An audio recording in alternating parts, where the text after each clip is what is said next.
જય હિન્દ મિત્રો, હું છું તેજસ ગાજીપરા, આમ આદમી પાર્ટી રાજકોટ જિલ્લા પ્રમુખ. અને ખાસ જે જસદણ તાલુકાના આટકોટ ગામે જે બનાવ બન્યો છે, એક મજૂર વર્ગના પરિવારની અંદર એક 6 વર્ષ ને 7 મહિનાની બાળકી ઉપર જે કૃત્ય કરવામાં આવ્યું છે એને હું મારા શબ્દોમાં વખોડી કાઢું છું.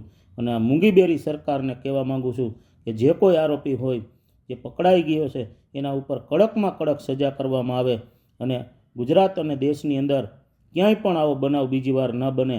અને આવું કૃત્ય કરતાં પહેલાં આરોપીઓ 1000 વાર વિચાર કરે અને આ દેશ અને ગુજરાતની અંદર ખૂબ શાંતિપૂર્ણ માહોલની અંદર જે પરિવાર, નાના પરિવારો જીવી રહ્યા છે, ઘણા બધા આવો બનાવ બહાર નથી આવતા, પણ આ જે બનાવ બહાર આવ્યો છે એના પરિવારને સાંત્વના આપવા માટે પણ હું સરકારને રજૂઆત કરું છું.